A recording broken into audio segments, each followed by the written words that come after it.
Hello साथीहरू नमस्ते। हामी चाहिँ दार्जिलिङबाट पाल्पासम्मको यात्रा दसैँको बिदासहित पाल्पाको यात्रामा चाहिँ लाग्यो। पाल्पा हुँदै अनि बागलुङ पुसमा हुँदै करिडोरको बाटो अनि पाल्पा पुगेर अनि पाल्पाबाट फेरि भुर्तीगाउँतिरबाट जाने। आज चाहिँ पाल्पासम्मको यात्रा हुन्छ। ल लेट्स सी म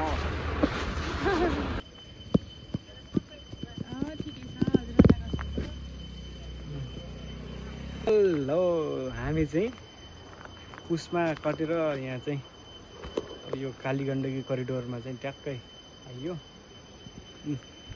हाम्रो हिरो चाहिँ आजकै आइयो एन्टक एन्टकमा हो बुढाबुढी।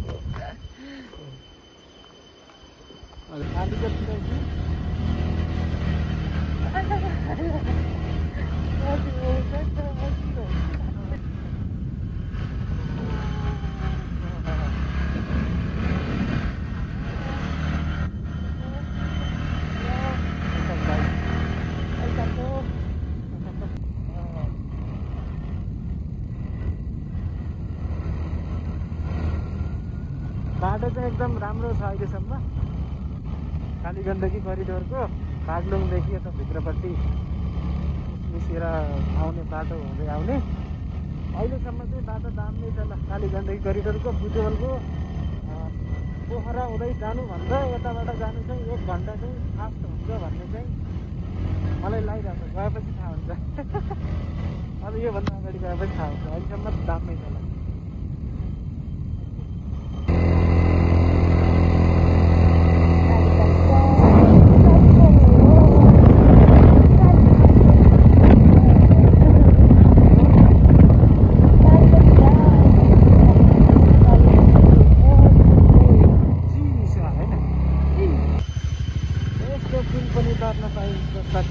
हेर्नु नि तल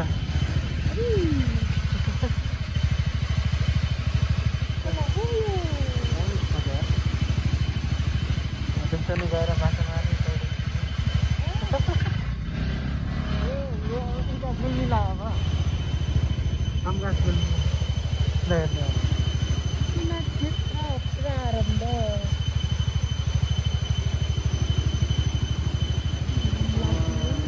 लुम्बिनी प्रदेश गइहाल्छ। अनि यहाँ के लेखेको छ हार्दिक स्वागत छ कुन ठाउँमा हो? कालीगण्डकी गाउँपालिका हो क्या?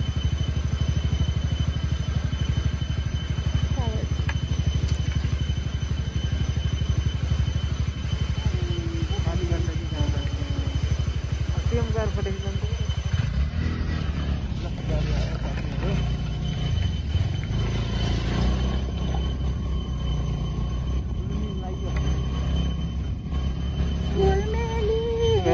माथि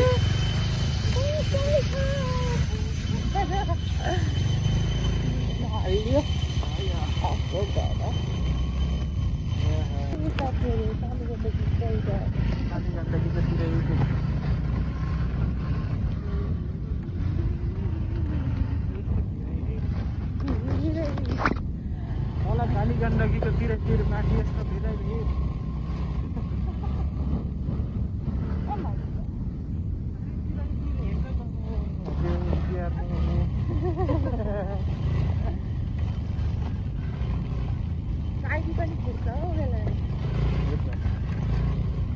आजकल त सब गुल्मीको फुर्ती घाटाहरू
पूर्ति घाट है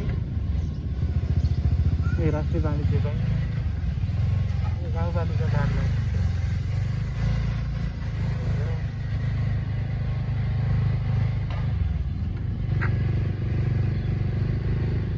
यता हुनु पर्छ छैन त अब के गर्ने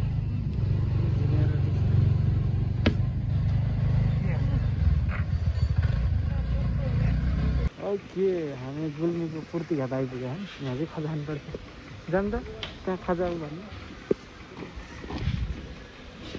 झोला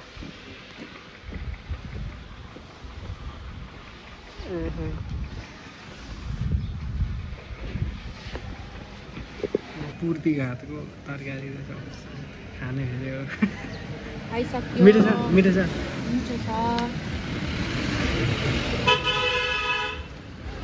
तर चिसो छ ए ठिकै छ चिसो छ होला पक्का यो चाहिँ तातो रहेछ ल खाम त अर्बेली हो अर्बेली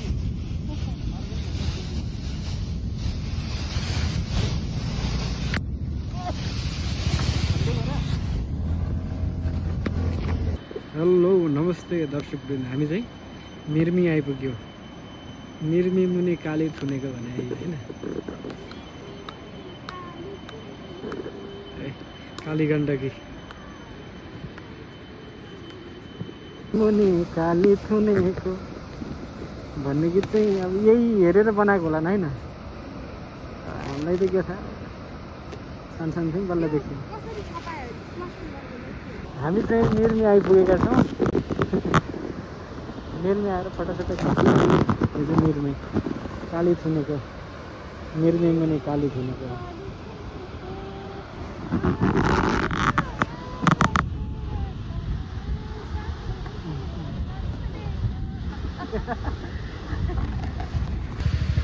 हेलो दर्शकवृन्द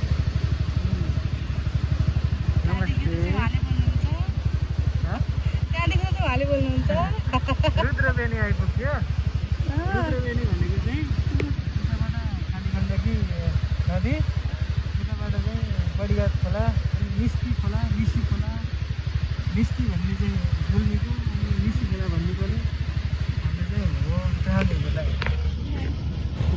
पछि बसेको मान्छे हामी चाहिँ यस्तो यात्रामा छौँ कि अब चाहिँ पाल्पा यताबाट रिडी गएर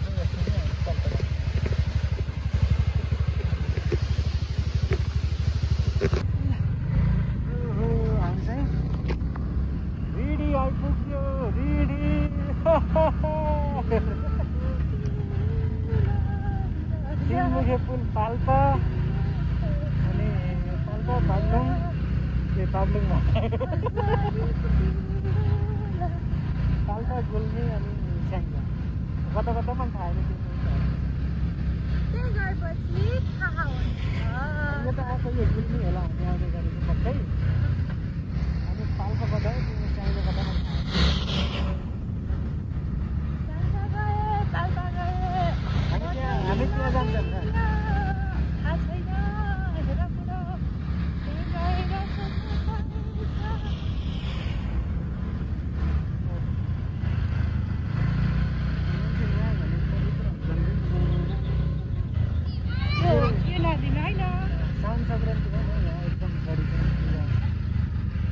जान त्यसो हामी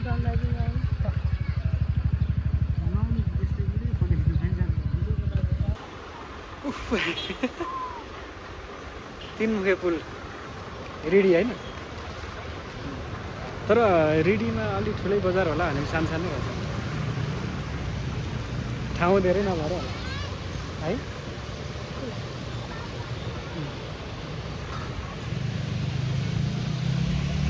गए स्याङ्जा गए बटौलीमा गइन पाल्पा गए स्याङ्जा गए बटौलीमा गइन मायालाई धोका पाए भने जस्तो भएन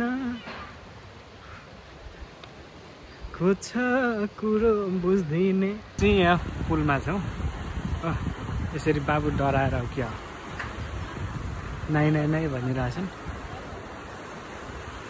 तर्नको लागि तिनमुखे पुलमा चाहिँ हामी चाहिँ आइरहेका छौँ।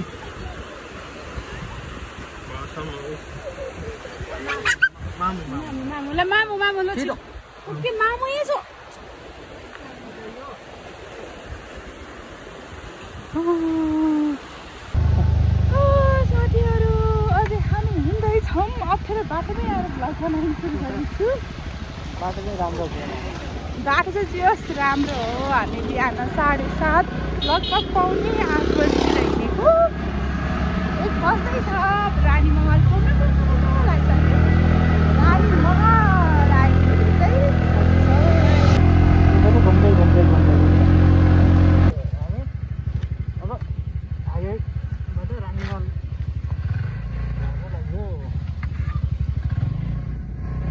रानीको महल रानी महल यता रेडी उता